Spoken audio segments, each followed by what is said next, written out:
After reading The Psychology of Money and Think and Grow Rich, I am convinced that in order for you to build wealth and become rich in your earliest day and age, is you have to learn how to behave like the top 1% who are wealthy.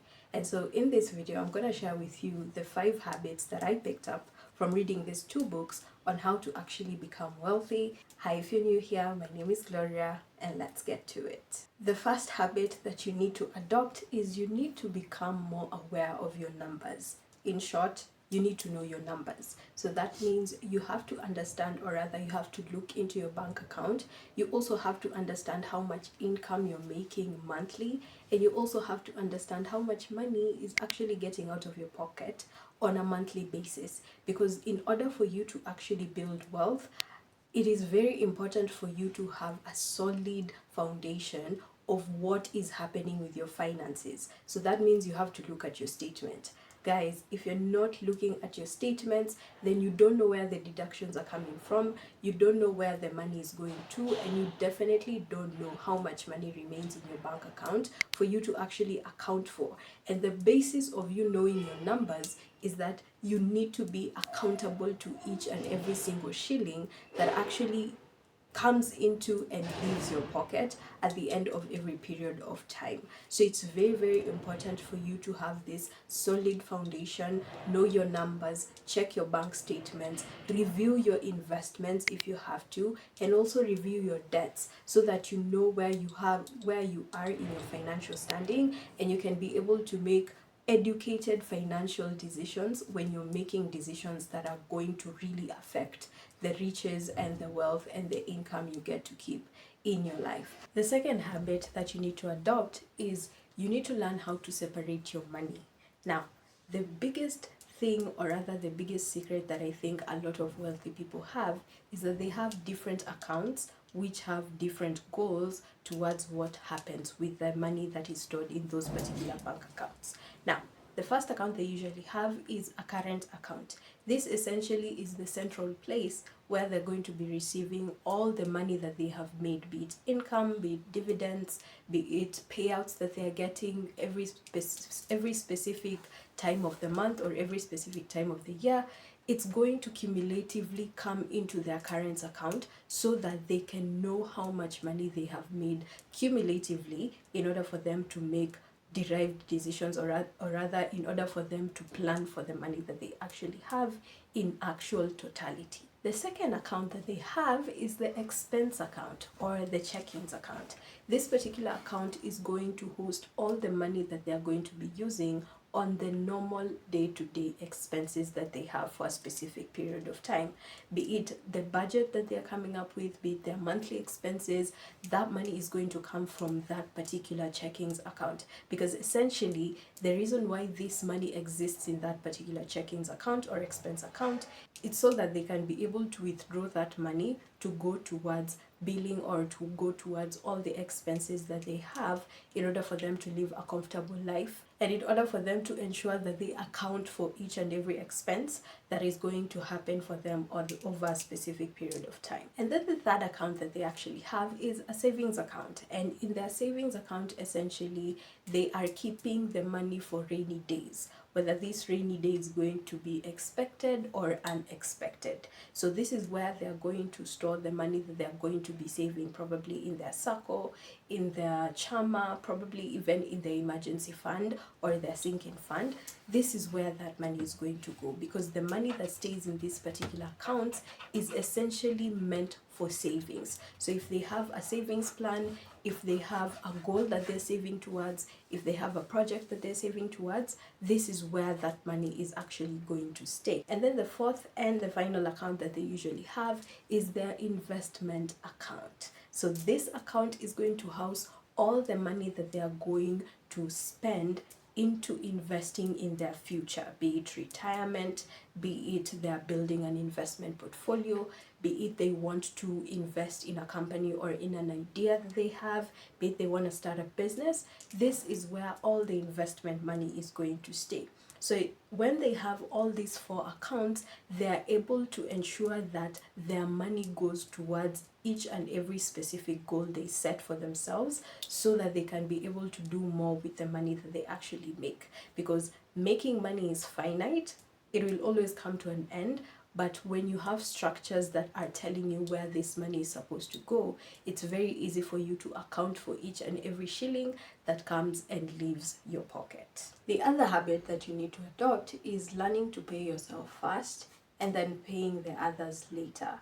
Now, I'm going to explain this in two ways. The first way is, in order for you to understand how to pay yourself first, essentially what that means is you are going to take out all the money that is required for your savings and your investments first before you even think about the expenses that are going to come in your life or in your lifestyle. And the reason why this is important is because it ensures you stay consistent in building up your investment portfolio as well as building up your savings in case of an emergency, because life happens and things do happen in life, and it's very, very important for you to be financially ready for when these particular emergencies happen. And a lot of the top 1%, they usually invest first or they pay themselves first before they even think about the expenses. One of the key things that makes them really, really excel at this paying yourself first kind of habit is they like using a budget. And yes, I know you are going to roll your eyes when I'm saying to budget, but it's very, very important for you to understand how your budget looks like.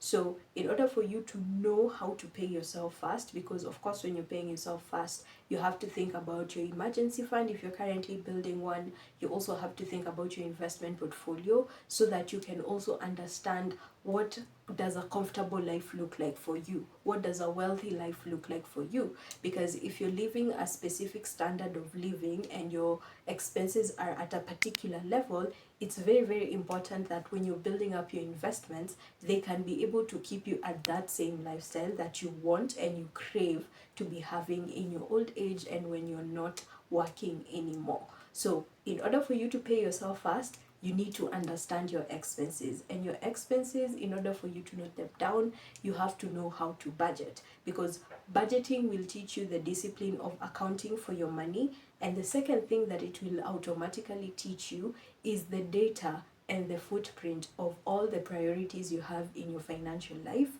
as well as how much money you get to use on a monthly basis, because that's the essence of tracking your expenses. The other habit that you need to adopt is spending money on yourself.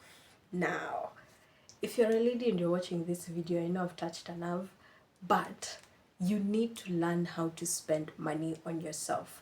Now, when you're building up your budget, I usually tell people, or I usually encourage people to have a guilt-free fund where you can have money that you're going to spend on yourself without feeling guilty about spending that money on yourself.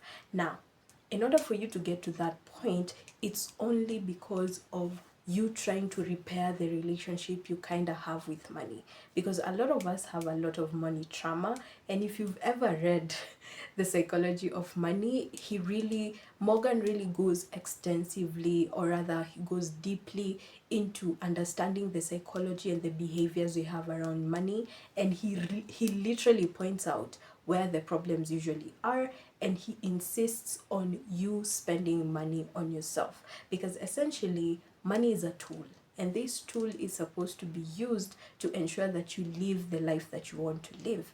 And so in order for you to come to that understanding and to come to that agreement with Morgan Housel, you really need to start spending money on yourself. So how do you go about doing that? Let me make it short and sweet. The first thing that you're going to do is you are going to set a specific target of the amount of money you want to be spending on yourself, either monthly, quarterly, biannually, or even annually. You're going to decide which period is best for you based on the financial goals you have that particular year, and you are going to start saving towards that guilt-free spending kitty. So whether it's you having to place a guilt-free budget on your budgeting plan, or even in your monthly expenses, or you want to save up every single month so that you can have a lump sum of money to spend on yourself at the end of every year, whatever works for you, pick that and actually do it.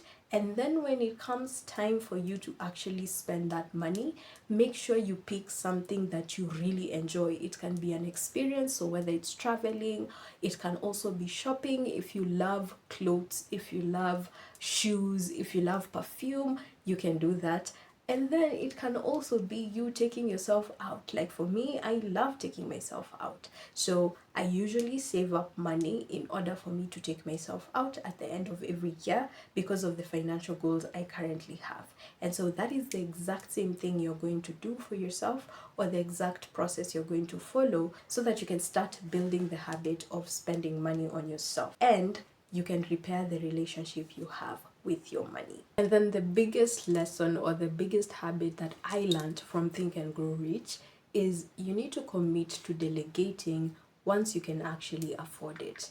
Now, the reason why we're working for this money so hard is so that we can buy time to actually do the things that we love doing. And when I read that book of Think and Grow Rich, I really did not consider that fact, because a lot of the times, especially when you're young and you're looking for money, you just want the status quo to go higher. But for me, when I read that book, it really opened up my mind towards how I can actually buy back time for myself, so that I can start doing the things that I love doing. Things like coding, things like reading books, because right now my time is very limited in reading books. Things like going out on adventures. I really want that to be a part of all the experiences that I get to live when I am living my life. Then that means that there are some responsibilities and roles that I have to ignore, or I have to pause for a while in order for me to actually go on the adventures that I want to go to and spend time with family. But when I have money and I can actually delegate, I can hire people to take on the responsibilities that I don't want to do, the responsibilities that I feel are mundane. I really don't want to take part in them.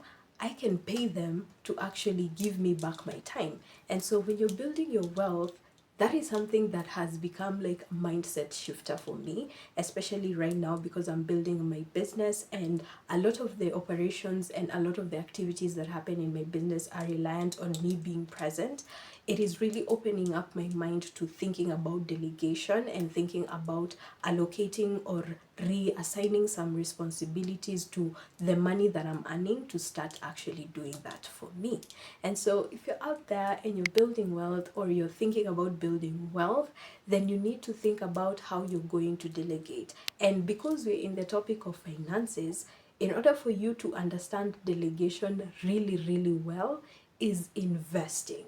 If you're thinking about getting started with investing and you haven't done any financial class, you can actually use financial vehicles or investment vehicles with banks. You can actually utilize hiring financial or investment bankers to literally guide you on how to start building your investments. And that's a very simple example of delegation, because you don't have the knowledge and you don't have the time to go back to school and learn about investing. You can actually hire someone to help you figure out how your investment portfolio is going to look like and what are you going to actually invest in. And so delegation is becoming something that I'm slowly getting myself acquainted into, but that is a habit I am totally going to adopt, and I hope that you'll also adopt it if you plan to build your wealth. And so that is it with some of the habits that I picked up from reading the books Think and Grow Rich and The Psychology of Money. And I'm hoping that by me sharing what I learned, you guys can be able to adopt some habits into how you manage your money and how you work with money in order for you to become wealthy. And so I'm hoping that you guys liked this video and found it helpful. If you did, then make sure to give me a thumbs up. Subscribe to the channel if you haven't done so already. I am looking forward to the comments you actually have. And if you've watched until this far, comment the word wealthy so that I know you have watched until this far. And I am looking forward to responding to all of your comments. But up to that point, that is it from me. Thank you so much for watching until the end, and as always, I will see you